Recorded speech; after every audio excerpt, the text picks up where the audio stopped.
Often the advice I give to people today is fast forward where you are, look at yourself in 10, 15, 20 years time and ask yourself the question, is that where I want to be? And if the answer is no, then you need to find a new path. To just get to understand yourself. You don't know what you need in your life until you figure out who you are. All right, today's guest is a former monk whose wisdom has truly gone viral. After finishing business school, he turned down lucrative offers from prestigious companies, shaved his head, and hit the road. For 3 years, he traveled across India, Europe, and England living as a monk, studying, meditating, and building food and shelter programs for those in need. He was definitely in love with what he was doing, but he knew that it didn't scale. So, driven by a desire to share what he was learning with as many people as possible, he re-engaged with the world and dove headfirst into learning about the tools and techniques that might allow knowledge to spread as fast as entertainment. And to that end, he joined Accenture, helping them build their digital division while learning about the forces shaping the new digital landscape.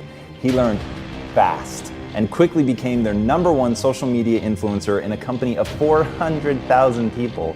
Along the way, he also helped advise over 150 executives on their personal brands, allowing him a very broad base with which to test his theories. I was really fortunate that very early on I started to experiment with what mattered to me. Sometimes that got me in a lot of trouble.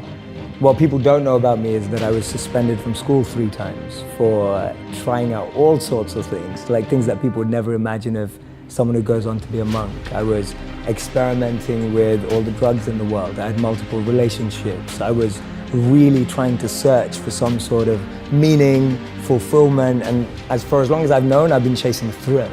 I really value thrill and feeling like I did not see that coming. Yeah, no, not many people do. It's very different. From 14 to 18, I was like this kid who just wanted to try new things out. And my parents' rhetoric would always be, well, make sure you get good grades. And I used to think, well, if I can be bad and get good grades, then it all works, right? Everyone's happy. So that's kind of what I did. And at 18, I was really fortunate when I met a monk. And this monk was invited to speak. And I kind of just went because one of my friends forced me to. At that time, I was listening to CEOs and entrepreneurs and business people and marketers who I thought that's what I was aspiring to be like. And then I hear this monk. And he captivated me like no one had ever captivated me before. It was like staring at the most beautiful woman on the planet. You know, I was completely fixated on him and his message. And that is the beginning, without me going into too much detail before we probe, that was the beginning of what changed me. Because I went from being someone who did only want all those things to become successful and trying to, but I started hearing my own inner voice much more in all that noise that I had around me. I remember one of my parents had a maths tutor for me because they wanted to be amazing at maths. And I was pretty good at numbers, and I'd have this tutor and he'd tell me that, he goes, the reason that you're struggling with the next question is because you're always worried about what your parents think. And that really stayed in my head. I was just like, wow, so as long as I'm trapped by what my parents think, I can actually never find the answers to the real questions of life. And there were all these little things happening. I lost 2 great friends when I was 16.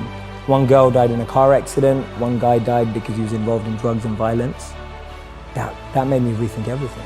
I just thought to myself, wait a minute, these were beautiful people, people that I loved, people that in my opinion were good people. And I just lost them in a moment. And it was kind of like this collation of little things that just made me think, wait a minute, having money, having fame, that just doesn't seem to add up. And then meeting the monk kind of made that shift possible. And as I said, he was completely captivating. And then I found out that he'd given up jobs in Google and Microsoft to be a monk. And I thought to myself, who does that? You know, he's given up everything that I'm chasing and that all my friends are chasing, but he seems happier than anyone I've ever met before. And he spoke about this incredible principle where he said that we should plant trees under whose shade we do not plan to sit. And he was speaking about this principle of selfless sacrifice.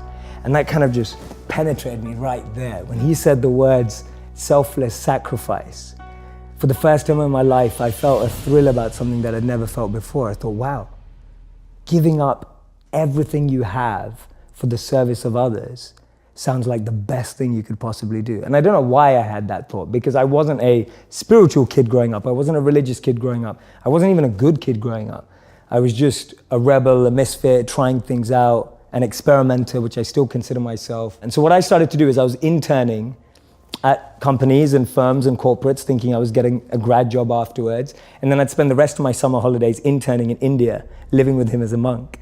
So I'd use all my summer and Christmas holidays to just be out there with the monks. And he introduced me to another 200 to 500 monks that were just like him, just as smart, just as bright, giving up everything they had and using all their skills to make the world a better place. So I want to go back to why that resonated with you, which is really surprising. So, and maybe you're just, so far ahead of where I was at the time, but that would have sounded absurd to me at that time. Yeah. Did you already have a sense of unease that like I'm a rebel without a cause, or like, what was it about that moment? And you seem very aware of yourself. Mm-hmm. So I'm hoping that some of that awareness was present then. Like, what was that moment? I believe the moment was I've always had friends who are older than me. And I could see a lot of them in the most successful careers, successful jobs, beautiful partners, whatever it was. But I saw a sense of lack of fulfillment, meaning, and purpose in their lives.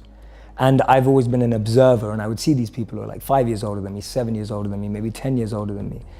And I'd be watching them and go, is that the life I want? And often the advice I give to people today is fast forward where you are, look at yourself in 10, 15, 20 years time, and ask yourself the question, is that where I want to be? If you're in a company, look at the person who's 20 years ahead of you and ask yourself, is that where I want to be? If you're in a startup, look at where other startups have got to in similar roles and go, is that where I want to be? And if the answer is no, then you need to find a new path. And for me, the answer at that time from observing was no. The path that my parents or society or the university I went to or the community I had that was carving out for me, it didn't feel like the path for me. So I was almost seeking an alternative or a new path. I was just so fortunate that it happened to be an uplifting, powerful path as opposed to something that could have actually taken me down the wrong road, because that could have been possible too. See, we live in echo chambers. We're just surrounded by the same thinking. So for me, the first step is just opening yourself up to new experiences and new role models. Because most of us can't see ourselves in people, so then we try and fit ourselves into the boxes that we do see. And I mean, there's this beautiful quote that I've been saying it everywhere, and I wish I wrote it, but I didn't. So it's by a philosopher and writer named Cooley. And he said that today, I'm not what I think I am. I'm not what you think I am. I am what I think you think I am. And just let that blow your mind for a moment. It's so powerful. So we live in this perception of a perception of ourselves. Hence, my identity is made by what my parents think I should be. My identity is made up by what my college or university thinks I should achieve. While you're living in that bubble and that echo chamber, getting to what you really want to do is impossible, because maybe that just doesn't fit. And I think so many people feel that way today, that they don't fit into the current education system. They don't fit with the 3 or 4 or 5 careers that you're taught exist. So that process of self-excavation and actualization first requires being exposed. You can't be what you can't see. If I never saw a monk, I would never have wanted to be a monk. If I never meet a billionaire, I wouldn't want to be one, because I wouldn't know what that feels like. I don't know what it looks like. I don't know what it takes. And I think that's the biggest challenge of our society, that we're not exposed. So that's the first step, being exposed to unique experiences and role models. Second step is finding that experience or role model that you're passionate about, and exactly like you said, taking it seriously. Shadow them, network with them, spend time with them, observe them, even from afar. It takes that observation, being addicted to observing that person's lifestyle. And then the third step is going yes or no. Does that work for me? Not everyone who's going to go off and become a monk is going to feel like the way I did, and that's cool. But not everyone is going to go and follow and shadow a billionaire and go, that's exactly the lifestyle I want. They may want the result, but do they want the hard work that goes with it? And so for me, that's the third step. It's observing, focusing, shadowing, getting as close to the process of that individual, and then going yes or no. Do I want that process? Not do I want the result? So if I was the interviewer that I wanted to be, I would have asked you this question when we were on the topic, but I'm going to go back just because it's important enough. You gave us the 3 ways that you can really construct your ideal life, but define an ideal life for me. So an ideal life for me is a life, and this applies to a company, an organization, an institution for me, is an ideal life is when we all have a head, a heart, and a hand, all 3 elements together, working in alignment. So I often say to people that you'll get to where you want in life, just not in the way you imagined. And that's because the path that's paved up and down is far different to the path we pave. So you can have a great head and a great vision and a great mission and know where you want to go, but if your heart's not able to have that resilience and be able to adapt and have compassion and care and all of that, then you're not going to be able to make the toughest decisions without your heart. But to be able to realize that we need to care and be sustainable and long-lasting requires a heart. And a hand is that service, wanting to pass that on, that which you have, wanting to give it forward, pay it forward. The idea of serving with what you have. I often say to people, your passion is for you, your purpose is for others. Your passion makes you happy, but when you use your passion to make a difference in someone else's life, that's a service, that's a purpose, and that's the hand. So those are my 3. Is there a process for people to gain more self-awareness? And then what are, from a behavioral, just human behavior level, what are things that trip up the average person? The first answer, I'm a huge fan of the book Thinking Fast and Slow. I don't know if you've read it. Yeah, it's a great book because for me it's got a really close pattern connection again to what I studied. So just understanding System 1 and System 2, if anyone watching hasn't read it, I highly recommend it. Just being able to differentiate between System 1 and System 2, as Daniel Kahneman calls it, in the Vedic philosophy would be called differentiating between the mind and the intelligence. Knowing how to differentiate the voices in your head is the first level of self-awareness. So break down what System 1 and System 2 are. Absolutely. So System 1 is your initial response to anything that happens. It's a stop that I can't really say. So if you say something I don't like, my System 1 naturally would be a face that I pull that I'm like, I don't agree with that. That's an understanding of what System 1 is. It's your initial default reaction in the moment. That can be positive often. For example, if someone pulls out a knife, you feel scared and you run. That's System 1. That's a good thing. It's safe for you. But also System 1 is someone says something that hurts your ego and you start defending yourself immediately. That's a negative of System 1. That we would refer to as the mind. It's built up of conditioning. Those responses are conditioned. Those default elements are all there because of habit and continuous practice. The System 2 is more like the intelligence, what I would say is more like the parent. If you can consider System 1 to be more like a child, System 2 is more like a parent. It looks more at the long term, it looks more at the bigger picture. It processes that default reaction through a set of checking and metrics to decide whether that's true. The child is the one that wants everything right away, impatient, quickly responding, straight away reacting when it doesn't get what he wants. The intelligent parent, a good one, knows what the child wants and needs and what's better for it in the long term. Just starting there and being able to reflect and observe the different voices inside of us is a great place to start your self-awareness. Because the biggest challenge is that most of us don't know what we're listening to. And most of us don't even know that there are more than one voice inside of us. Just getting over that line is a huge win. Because now at least you're trying to differentiate in what you're hearing. And that's going to help you make better decisions in the future. So that was answer 1. Does that answer your question? Yeah, oh yes. And second one was? So that's awareness. Yeah. What are like typical things that trip people up so in your answer just now, it's like, okay, if you want to become more aware, just know that those 2 things are happening, right? You're going to have an initial response and then one that's more calculated. Now, be aware of these 2 or 3 things that are also coming for you. The biggest challenge is that there's just so much noise. It's like, have you ever had someone in your home, maybe it's your wife or maybe it's a friend or whatever, just play a really bad song too often? Right? Just playing a song that you really don't like. I actually heard my wife laugh because she knows how guilty she is. Right, okay, there you go, right? There you go. And you just play a song and you just think, oh, turn that off. And after a while, it's been on for so long that you become immune to it. Like it's just there and it's still on. It's there in the back of your mind and you didn't manage to turn it off. So the noise that I describe in life, whether it's your parents' expectations, whether it's society's expectations, whether it's your partner's expectations, all of those are like noise in the background. And that noise drowns out your ability to understand the mind and the intelligence. That's one of the biggest trip-ups. I gave a presentation called Build a Life, Not a Resume. It's also one of my popular videos. But very good video, bro. Thank you, man. Thank you so much. And when I did the research, so you don't see this in the video because this research didn't make it into the video. But the research that I was doing was around the most common resume lies. The truth is, over 40 to 50% of us lie on our resumes. Yeah, if you don't, you're missing an opportunity. I'll just say that. Yeah, there you go, right? So, and I started to dig deeper, and I was looking at, a lot of people lie about their dates of employment. So instead of 3 days, it's now 3 months, whatever it may be.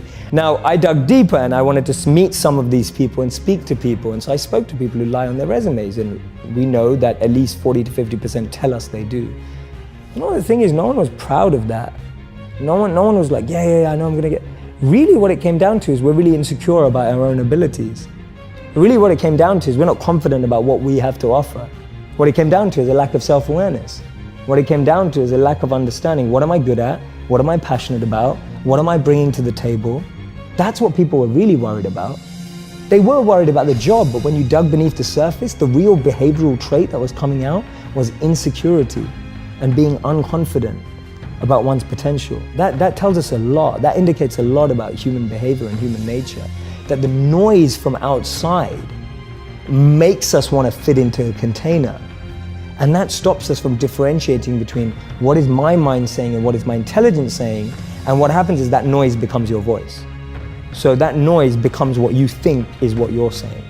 And most people don't realize that until 10, 20, 30 years down the line. How the hell do you figure out, so your analogy is great, so the song's on, you don't even realize it's there anymore, it becomes total white noise, you're oblivious to it. In fact, you'll only notice it if it gets turned off. Correct. So how do they identify that? Like, do you have a process for that? How do you hear the thing that you no longer hear so that you can shut it off? Yeah, absolutely. One of the biggest ones, and we say this all the time, but it applies mostly to this, is switching your association.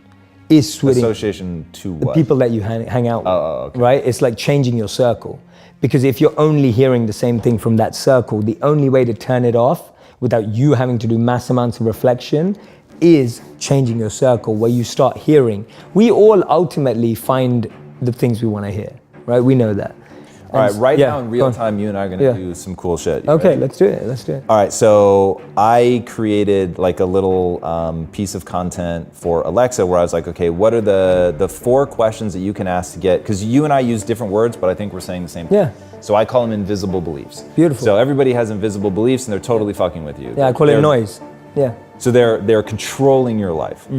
And the only way to get them to stop controlling your life is actually figure out what they are. And so I gave 4 questions that 2 of them I just straight stole from Albert Einstein. What are they? And it's the most important decision every person will make in their life is whether they live in a friendly or a hostile universe. So just make it a question, right? Do you live in a friendly or a hostile universe?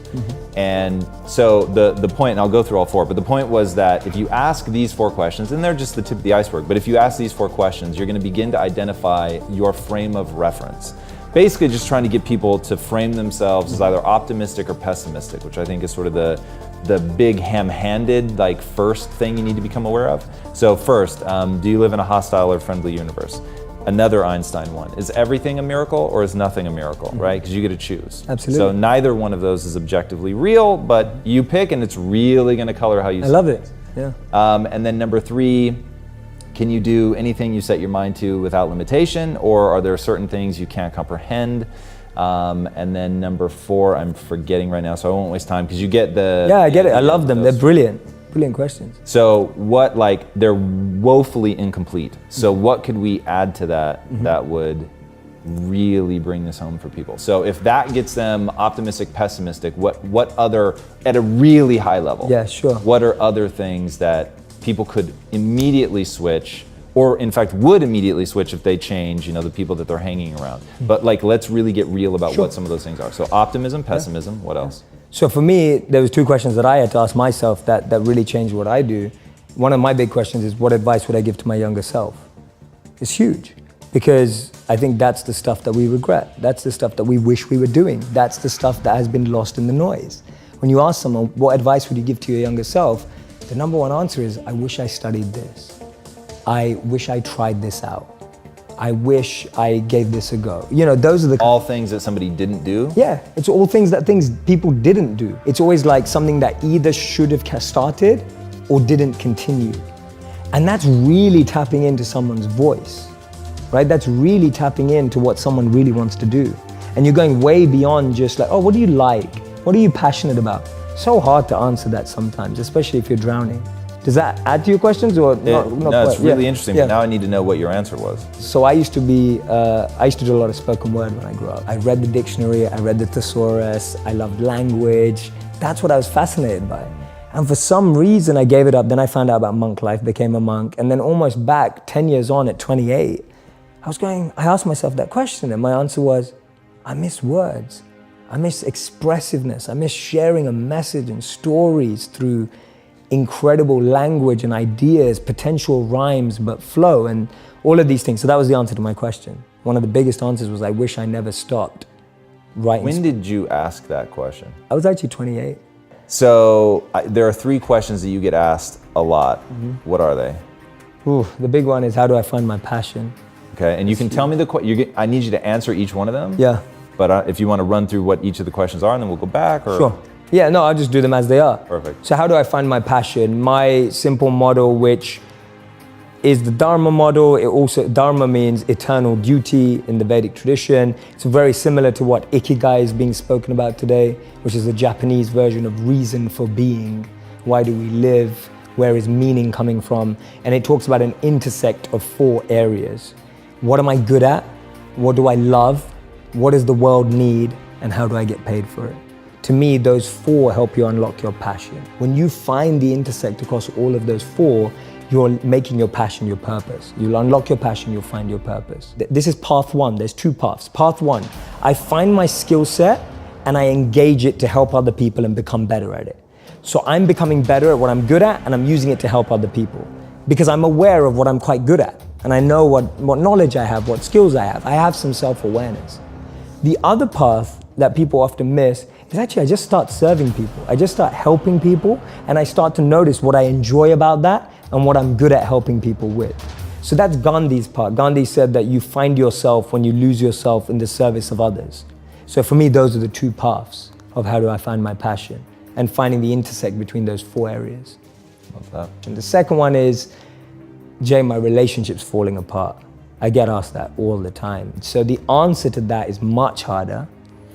It's harder to summarize it, but I always start with self-actualization, that the problem is we have a list for the one that we want, and we don't have a list for what we need to become. And I don't mean become to attract, I mean become to just be, to just get to understand yourself. You don't know what you need in your life until you figure out who you are. And so I find too many people rush into relationships without really recognizing and being fully aware of what they need from a relationship. So it all comes back to, how aware are you? How much understanding do you have of yourself and what you need and what you want? That's my best advice for a relationship in like a minute. And then the third question I mostly get asked is, Jay, what do you read? Like, what are your favorite books? Because it seems you read a lot. What are your top 3 books? They're not groundbreaking in the sense that people may not be like, oh my God, that's the best book I've ever read. For me, they changed my life. So that's where I'm coming at a point from. I love Start With Why by Simon Sinek. And not because I applied it to businesses, because I applied it to my life. And even today, I'm constantly refining my why. That's all I do every day. My deepest morning routine and practice is to refine why I do what I do. It's so easy for me to now do it for money. It's so easy for me to now do it for followers. It's so easy for me to now do it for fame. And every day I have to refine that, because I know, having lived as a monk and what I practice, that if those become what I want, then I'll forget who I need to be. So my daily practice and my daily routine is refining my intention, which in modern language is why. So for me, Simon's book helped me do that. All right, I've got one more three that I want to hear you talk about. Which are your 3 E's. Ooh. What are they? Why do they matter? So for me, my 3 E's are element, environment, and energy. Everyone has an element that they thrive in. If you take someone out of their element, they won't be the same. A modern day example would be Michael Jordan. He was incredible at basketball. You took him out of basketball, put him into baseball, no one remembers his career. You're talking about one of the best athletes of all time. Your environment is the environment around you. You can take a fish out of water and give it a beautiful mansion and a Bentley and all the money in the world, but it will die. And that's what we are, like our environment. Everyone needs an environment which they thrive, which we have to craft.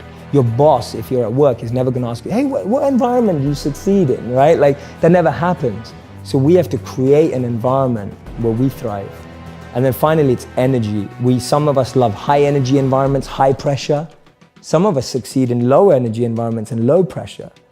Figuring out your energy and the frequency on which you operate best will help you thrive as well. So for me, those are the 3 E's to really create a thriving environment. Know your element, know your environment, and know your energy. And so at all times, if I see anything going wrong, I'm going, is my element out of alignment? Is my environment out of alignment? Or is my energy out of alignment? And that's a great 3-question test you can do to yourself when you don't think things are going right. And all you have to do is bring that back into alignment. I love that. Yeah. All right, before I ask my last question, where can these guys find you online? Absolutely, you can find me, my favorite place for you to find me, if you see the most stuff, is Facebook. I'm Jay Shetty. On Instagram, I'm Jay Shetty as well. Those are my two best places. YouTube as well, Jay Shetty. Twitter, Jay Shetty. So it's just, it's Jay Shetty. On any platform that you're on, I'm probably there. Awesome. All right, what's the impact that you want to have on the world? I think you've said it so beautifully so many times and shared my vision, which is wonderful. And it's wonderful to know that we share the same thing. It's making wisdom go viral. There's an incredible study in 2017 that said the most successful people in the world, healthy, wealthy, and wise, choose education over entertainment. The impact I want to have on the world is I want to transform and revolutionize the entertainment industry so that it becomes educational without anyone knowing. So it's still completely entertaining.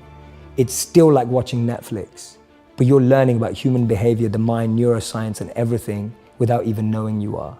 To me, that's the greatest win that we can have for our society. How many people are gonna quit watching Netflix and reading a book every night? I don't know.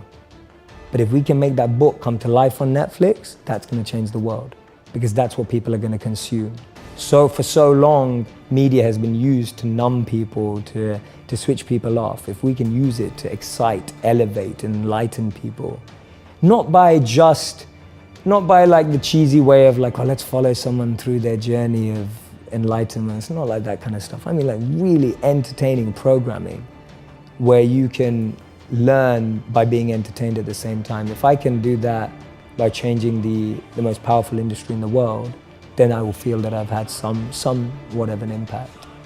Because that way I think we'll reach the world without having to get everyone to change their habits too much. My thing is, how do we meet people where they are and really deliver a message and a powerful expression of love? And to me, that's the highest form of compassion. The highest form of empathy, love, and compassion is to meet people where they already are, rather than expecting them to change. And that's the impact I'd like to have on the world. That's awesome, man. Thank you so much for being on the show. It was incredible. Thank you.